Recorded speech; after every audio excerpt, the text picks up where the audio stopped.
When you get these letters, first of all, what is your first thought when you get these letters now? The first thing that went through my head was kind of panic because they identified every single state section that I have leased. When you see the map and you get the notification is, well, they're getting ready to put me out of business.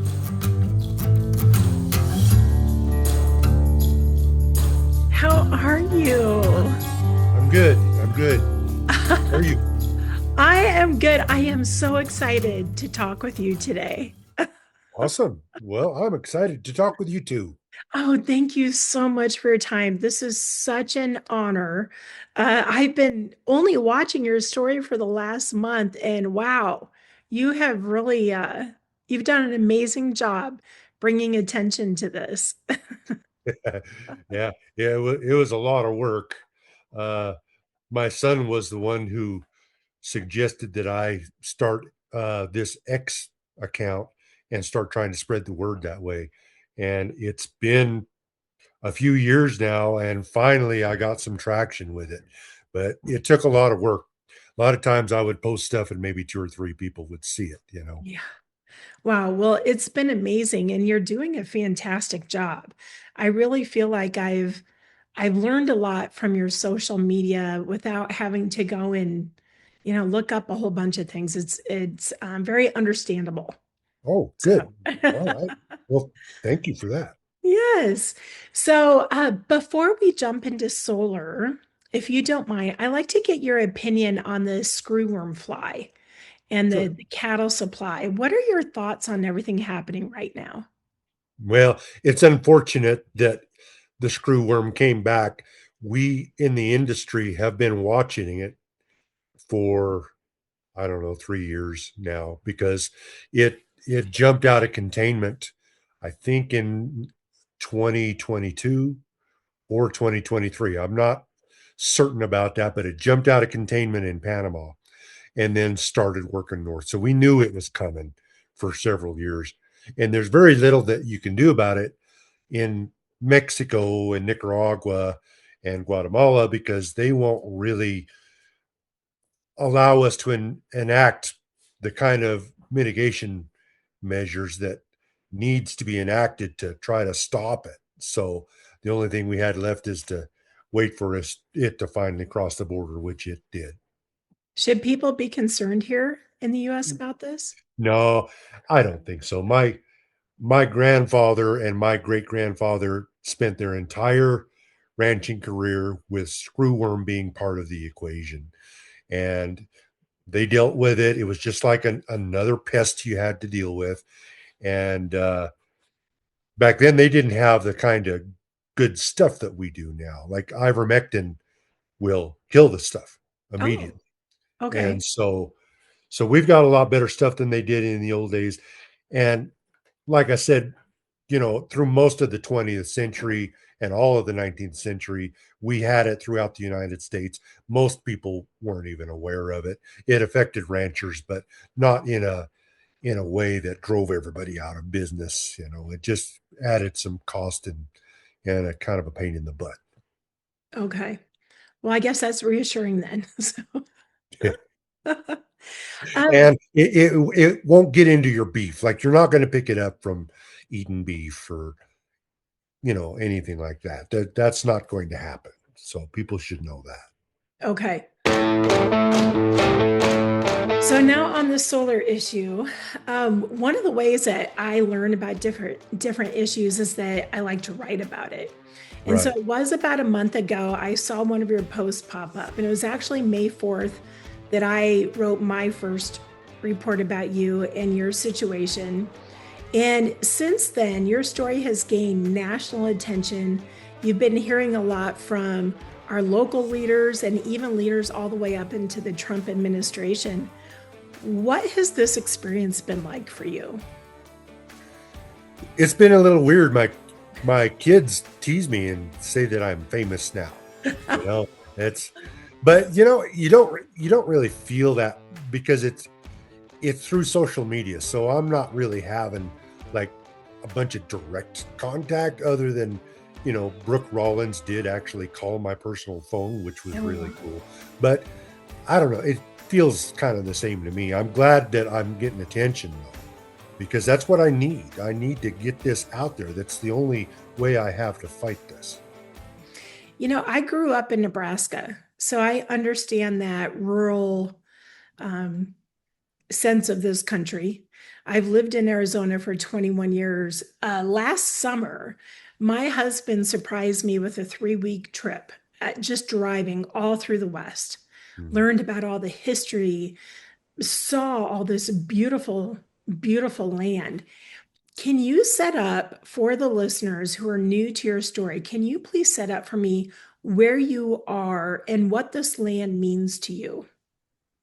Okay, well, I'm in northeastern Arizona, and we are where Route 66, the old Route 66, comes through. Right, so it's like the landscape from Cars. If anybody watched that movie with their kids, right? It's high desert landscape. And this landscape means a lot to me because my family has been here for a long time. My family were some of the very first settlers to ever come to this area. And we've been here all along for, since the 1870s, taking care of this same piece of country. And, so you feel a connection to a piece of ground when your grandparents and your great grandparents have, sweated and bled for it. How many generations, and do you have children and grandchildren? Right. So I am the fourth generation on this ranch and the fifth generation Arizonan because my great grandfather married a native Arizonan girl when he came uh, in the 1800s. Right. So yeah, my son will be the fifth generation here on the ranch, and he is not quite at the age where he needs to bring on the new generation, but his kids will be the sixth generation. Okay. And does he plan to stay with the ranch and stay with this land? Yeah, yeah. I've got two boys actually, Okay. and one boy is really into the ranching, and the other boy is really into the ranch and not necessarily the ranching, right? Okay. So, but all the kids are really, really tied and connected to the ranch because you know, it's kind of like I don't know, it's how would you say it? It's like a safe ground, right? I mean, the ranch is a safe place. It's a safe place for people to go and be and kind of unplug from the world. And you were there before the government really came in. Your family, your generations have had this land for quite some time. Can you tell me a little bit about that and how much land are we talking about? What is the size? Okay, so yeah, my great grandfather uh, was here before there was any Arizona government. There was a federal government. It was a territorial government at that time. But this, what is now state land, was just considered public domain, right? And so anybody could turn cattle out on it if you had the water. So great granddad developed the water on his private land and then was able to turn his cattle out on the public domain outside of it, right? Uh, yeah, so I think that answered our question, right? Oh, how Yes. much land? We're talking a total. The perimeter of my ranch is 20 sections, right? So 20 square miles. And with the caveat, there's a lot of ground within that perimeter, and Arizonans are familiar with this. There's a lot of ground that are in playa. And so that means there's nothing growing out in the playas. And there's nothing growing out in the areas where there's a lot of rocky bluffs and stuff. So the total number of acreage that the livestock is able to utilize is quite a bit less than 20 square miles. Oh, okay. Okay. Last year, you wrote in social media, I do feed 100 families beef. I also provide wildlife habitat for deer, pronghorn, golden eagles, road runners, owls, and the rare people's cactus. As you've been able to explain this, this land isn't private. It's either state or federal, federal governments that own most of this. Can you please help us understand how cattle ranching works in Arizona in regards to the grazing allotments that you get and how you lease this land? Okay. So, like I said before, my family was here grazing before an Arizona state government was set up. When Arizona became a state in 1912, the federal government granted the state of Arizona a whole lot of land. And my allotment is part of that land.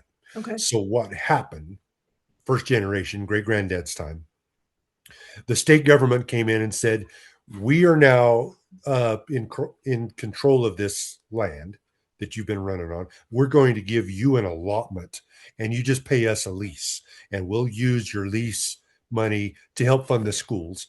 But you're going to be able to hand this lease down to your kids and your grandkids and continue ranching." And that's all kind of changing now a little Right. bit. Do you feel like it's going to the highest bidder at this point? Right. See, the state constitution has it written that it's supposed to go to the highest bidder. But the state has never really managed that land exactly that way. And for good reason, because if they did, it would be just pandemonium out here. It would be, foreign companies looking to dump trash out on our state land or whatever. It would be just, it would not be in the interest of the Arizona people to just make it purely the highest and bidder. So the way the wording reads is for the highest and best use, right? So the state land administrators get to decide according to from their perspective, what is highest and best use. So now, So go ahead. so most Arizonans consider highest and best use to include wildlife habitat, viewshed, landscape, and cattle ranching. Now you've received two letters, and I believe they're from the state land department stating that there are these large scale operations that are interested in your land. Is that correct? Yeah, I've received two formal letters since 2022. Okay, so what happens when you get these letters? First of all, what is your first thought when you get these letters now? Well, And your and first, then what is the process? okay, so you get a letter, and then there is a map in the letter highlighting the state sections that these companies have applied for. And when I received these letters, the first thing that went through my head was kind of panic because they identified every single state section that I have leased. And these lands are checkerboarded, right? So if they if they were to grant these state sections, then it would also cut off access for the private sections that are interspersed that I have grazing rights on. So it cuts me out of double the amount of grazing land. Uh, if they are to approve these projects. So your first thing is when you see the map and you get the notification is, well, they're getting ready to put me out of business. And what I understand too is they want, I guess, for lack of a better term, the good land. They want the land that is good and healthy for your cattle. It's not necessarily the land that is kind of outside of that feeding land. Is that correct? Yeah, like I said before, there's a lot of land in this area that is just open playa or things like that where nothing grows very well. Uh, but unfortunately, these renewable organizations don't seem to be interested in that land. I'm not certain why, unless it has something to do with the soil not being stable enough to support their infrastructure or something like that. I'm not sure what That it makes is, sense. but That they makes only sense. seem to be interested in the land that also tends to be the better grazing value. Is that why they're picking your land? Because it is such good land? Well, it's primarily because I am in proximity toward the Cholla power plant. So that power plant was shut down in 2024, but they've got all this infrastructure that the renewables want to tap into to sell the electricity. And since I am within 10 miles of that power plant, that's the main reason why they're looking at land on my allotment, because it's not that far of a distance from their perspective to build infrastructure going to the Cholla power plant infrastructure. Do you know other ranchers in the area that have been evicted from their land? Or I watched one interview where you said you even have relatives that had been evicted from the land. Yeah, right across the river are my cousins, and they have been ranching as long as my family has been ranching. And they were evicted from their state sections as well as private sections that they had grazing rights on that were interspersed between them. And so they lost almost all of their available grazing pasture land. So this isn't a what if scenario. This is real. This is Right, right. We have seen what happens and how this works out. We know exactly what will happen if they approve this project. There's talk about, well, it might not be as bad as you thought, or they might not need as much land as they think they do, that kind of stuff. We know exactly what's going to happen because we've seen it with these other installations that are nearby. It seems as if quite a bit of this has really started to speed up the process, is sped up with the Inflation Reduction Act. And the way I've kind of put this in my mind, that there are a couple of big pictures here. One of them being for these large scale operations, it's competing priorities for tax incentives, money for schools, economic growth, energy development, and the infrastructure. And then almost, your side almost is the generational ranching, Right. private property rights, food production, land stewardship. Millions and millions of dollars are at stake here, but so is the food supply. Can you please address that a little bit? What are the consequences of these competing factors? Well, in my personal situation, I don't think most Americans would really see the consequence because I'm just one guy and I'm not a huge operation. But the thing is I'm not the only guy. And this isn't the only kind of thing that is happening to our ranching industry that is putting people out of business. When you take it all in conglomerate, that has led directly to the stuff that we're dealing with now with our extreme retail beef prices. There have been so many people in beef production put out of business since 1973. I think I read that it was close to a million independent beef producers put out of business by just a conglomerate of all this stuff, one of them being renewable energy competition over land. I know a lot of people are thinking the way of the future is solar, wind, and these renewables. But if we're looking at the consequences to the food supply, are we then really taking a bigger look at foreign import of beef? Is that is that what people need to understand about this? Yes, exactly. The fewer ranches in America, the more dependent we are on foreign sources.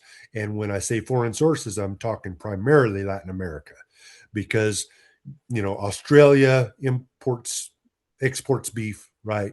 And there are some other countries that export beef. But if we lose our American beef production, almost all of our supply is going to have to come from Mexico and Latin America. And we have to assume that it's going to be healthy beef, that, the supply won't be cut off, and that, there are guarantees there that this will actually come through for us. I mean, those are risks. Right, right. Market distortions are something that happen often, as we're seeing right now with the screwworm. And there's, local distortions. There could be political unrest. There could be a million things that could happen that could interrupt that supply chain coming up from south of the border into the United States. Let's talk about Arizona policy.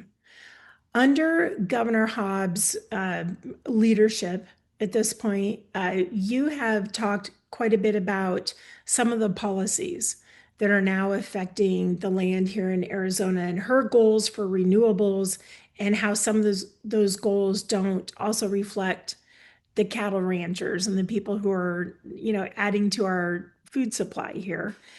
What are your thoughts on all of this? How is this affecting you and your land? Well, I hate to pick on Katie Hobbs too much because maybe she'll decide to show me some mercy, but I'm going to go ahead and tell people what the deal was. Governor Hobbs created a renewable energy task force and signed an executive order to expedite and greenlight as many renewable projects on state lands as is possible, right? So this probably wouldn't be happening to me if she hadn't done that. And so, yeah, unfortunately, Katie hasn't really been a friend to me with regards to this stuff. Have you heard from her at all? Have you heard from her staff? Not directly. Are there any chances that you'd be able to meet with them and have a conversation? I don't know if I don't know. I would have thought that they would have reached out by now. They have tried to reach out to me through the state land department, and I spoke with the commissioner of the state land department several times now. But unfortunately, I haven't gotten anything different from the state land department over the years now. And so I don't think anybody from the state is prepared to deviate from Governor Hobbs' mandate at all yet. In my previous reporting, I found a document from Navajo County where I don't know if you wrote a letter or you testified in person. Where do things stand with the county in support for what you do? Well, unfortunately, our local board of supervisors in Navajo County seems to be all in on all this renewable stuff. And they're doing that in the face of 80% of the county population that is against it. But they're going full steam ahead. They are not interested in really hearing anything about how this is going to damage me and my family, other than to tell me that they're sorry. But things are just sometimes happen this way. Mr. Murph, one of the things that I've really enjoyed learning about you over this last month is that you don't just complain, that you offer solutions. And one of those is being, installing these solar panels over parking lots, maybe finding some other areas for this. For the people who support solar and renewables and the people that support the cattle ranching and this land, is there a middle ground? Yeah, I think there is. I am not against solar. I've lived on ranches that were powered by solar, and I use solar to pump water in some of my livestock wells. So I'm not against the technology of solar. I'm just against it being out on open wildlife habitat and ranch land in huge acreages.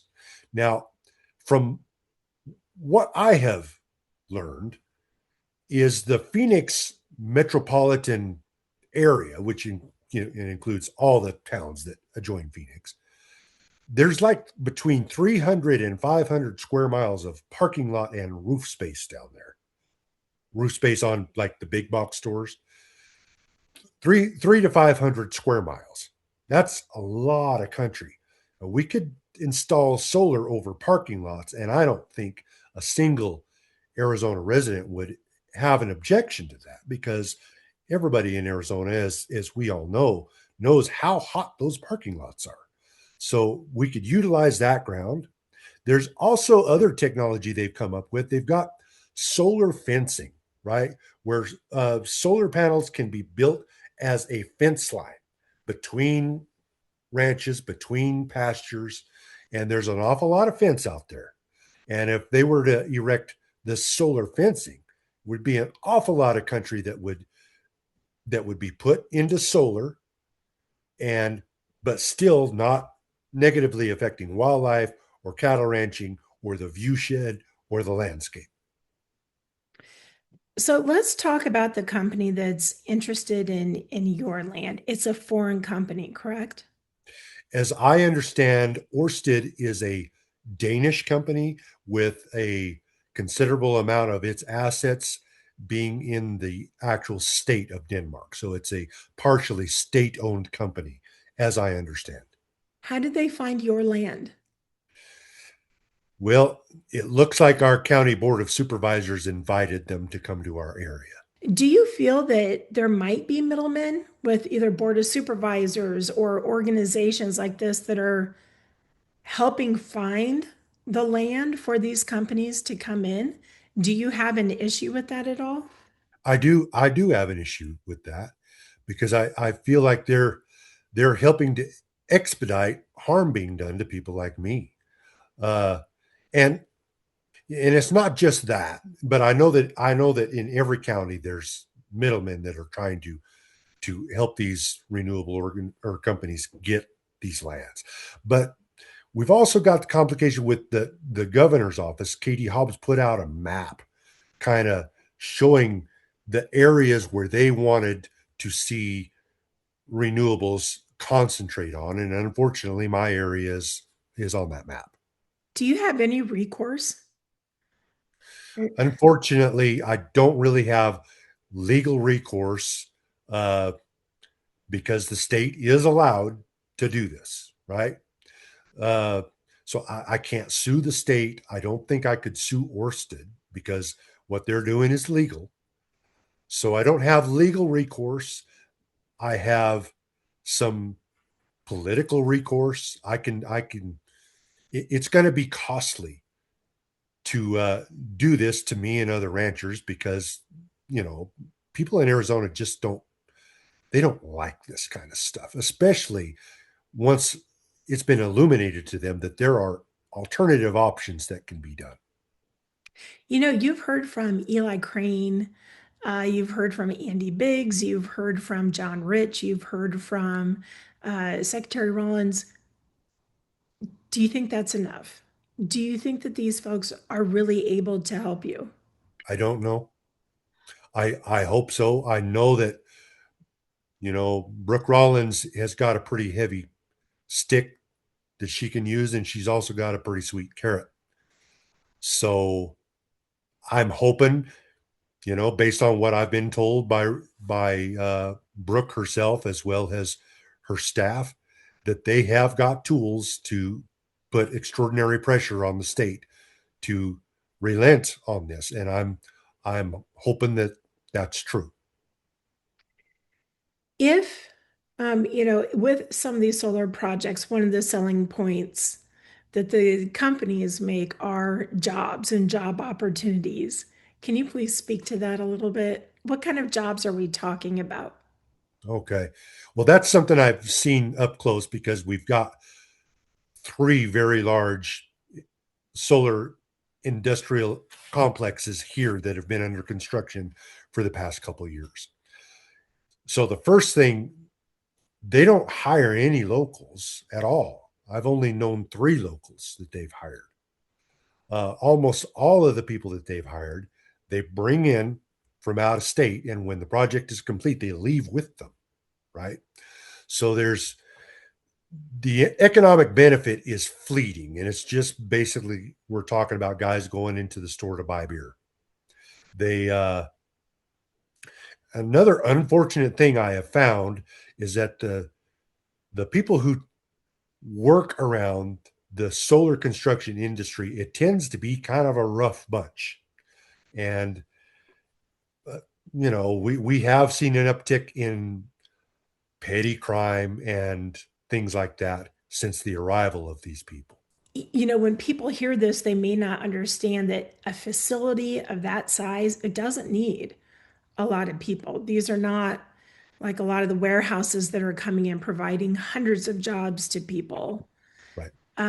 Do you feel that? that point is being made? Do you it and for the city councils that approve this, county, whatever the local government is that approving this, do they understand that this doesn't turn out to be a lot of jobs that come with these projects? Well, these are intelligent people, right? So if you and I can figure it out, surely they can figure it out. I think they know this. I think what they are looking on is short term, and they're not really thinking about long term.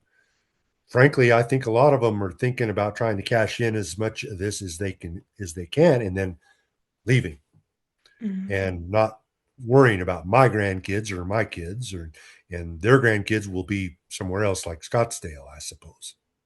You know, it's funny you say that because I was on the Water Conservation Committee out here years ago, and we were always trying to plan for 100 years out and thinking about, what we do today and how it will affect 100 years out.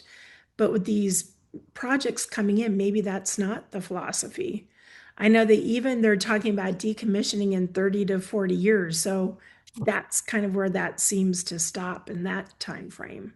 Right, right. And with the decommissioning, we're going to go through the same type of land disturbance that we saw when they installed them. Right. So it's going to go all back to square one.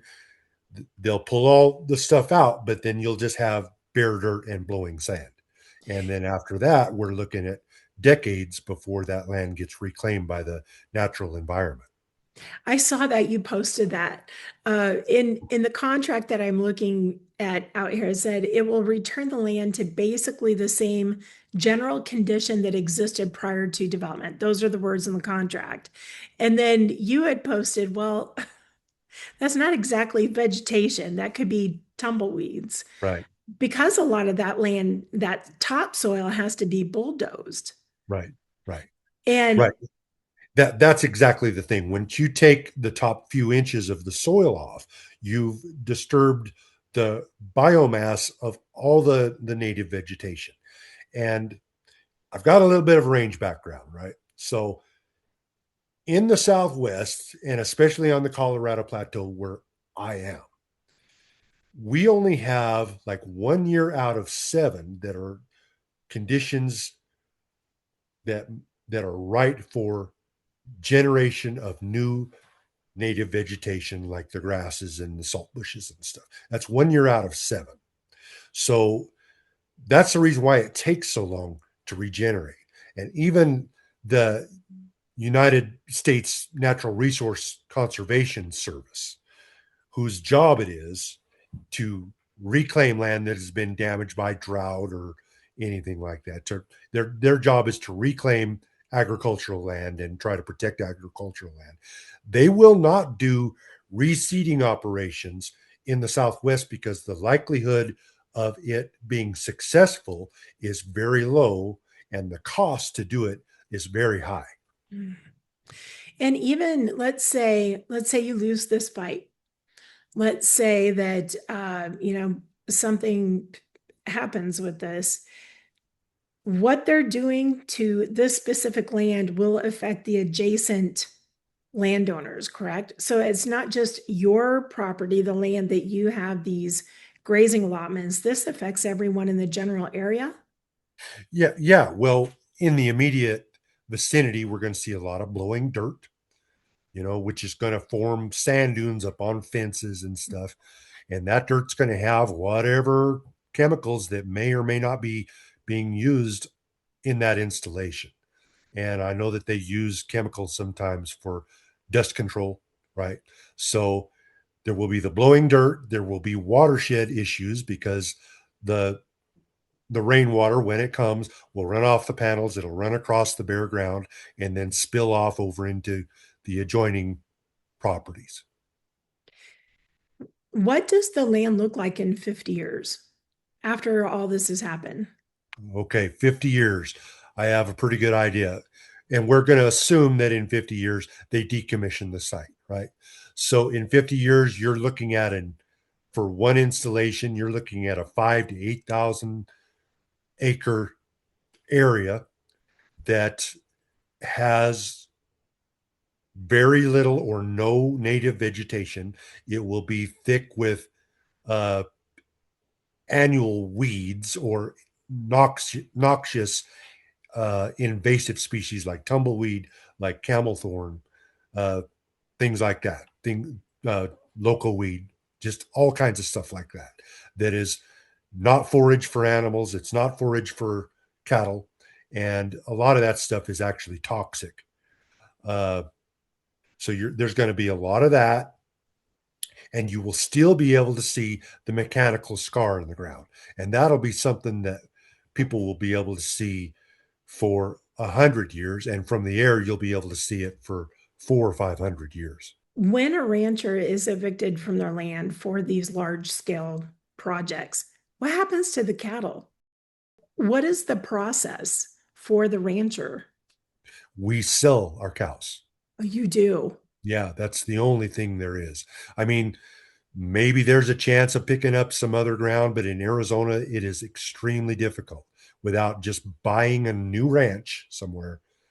It's not really possible to just go out and just lease ground temporarily or anything like that. To do something like that, I would have to send them to someplace like Kansas. And then, even then, that could only be a temporary situation. It's not financially sustainable to do that for a long time unless I had a windfall somehow and was able to go to Kansas and buy a ranch, right? So I'm just looking at selling the cattle, and then I would have the money from the cattle in my bank account temporarily, but that's not going to be an income generator for the rest of my lifetime.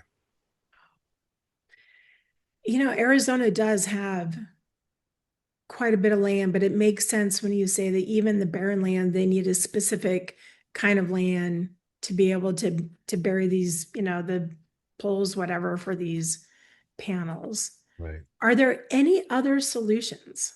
Anything else that you can think of that would be acceptable for these organizations that want to come into Arizona? I would really encourage them to look at alternative technologies in solar that have been built, and they may not feel that any of these alternative technologies are financially sustainable for what they want to get out of it.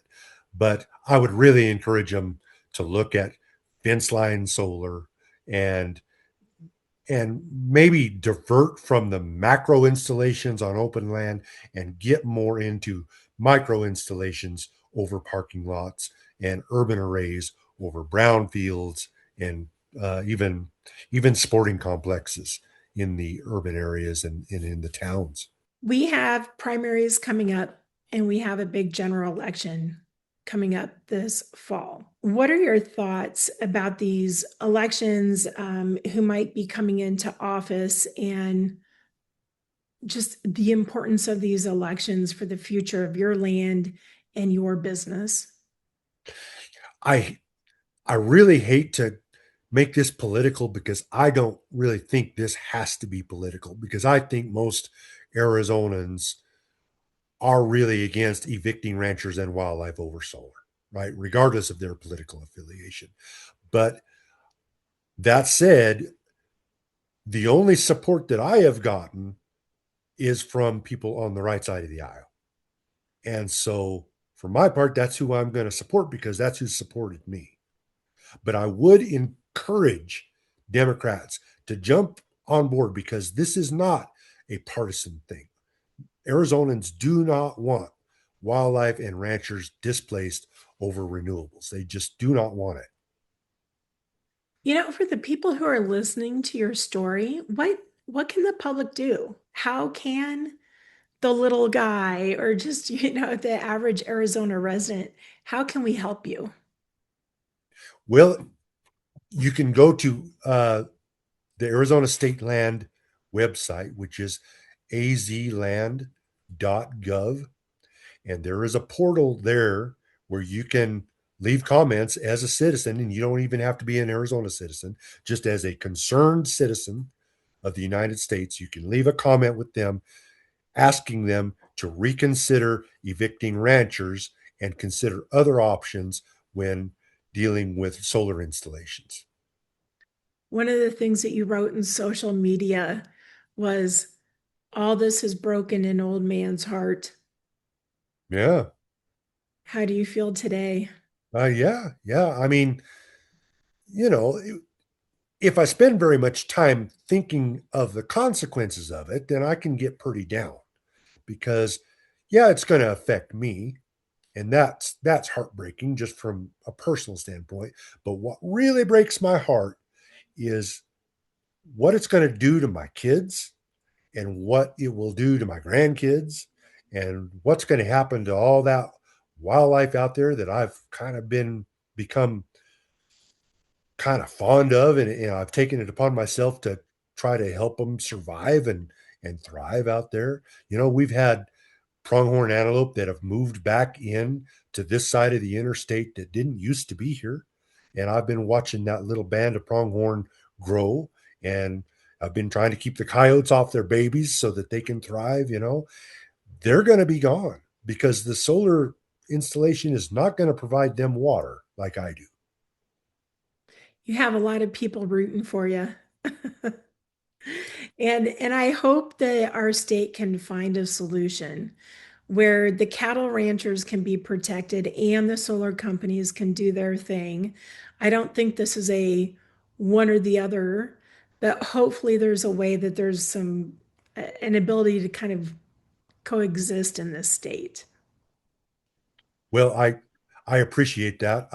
I feel that way too, and I think there's plenty of ways that we can find some type of alternative with renewables and with ranching and with wildlife. There's plenty of ways we can do it. I would just like to see Arizona look at those alternatives rather than just be the one way or the other that we have seen so far. Mr. Murph, what have I not asked you? What is something that's important that's on your mind that maybe we haven't um, touched on yet in this conversation? Well, we've hit on it a little bit, but I'll just say again, a lot of folks may or may not necessarily have sympathy for me as a rancher. I know that there's some people that they don't care about ranching and they don't eat meat or whatever, and that's fine. But I think almost all Arizonans care about wildlife, and almost all Arizonans care about Arizona's legendary landscape. So if, if you don't think that you want to support my effort because you want to support ranching, I understand that. But please consider supporting wildlife and our landscape, and maybe consider supporting my effort here to try to curb some of this stuff for those reasons. Well, thank you so much. It has just been an honor to have a few minutes of your time. I really, really appreciate it. And I hope we stay in touch. I'd really like to continue to follow your story. Well, that's great. I really appreciate that. And I look forward to staying in touch and communicating more. And who knows, maybe I'll come back on sooner rather than later. Okay. And we hope it's good news. Me too. Yeah, we all hope that, right? Well, thank you. And thank you to your family and all you've done for Arizona. Uh, Thank you back. I really appreciate it. And thank you for the opportunity to talk to your audience today. Anytime. You have a great day. You too. Adios. Thank you.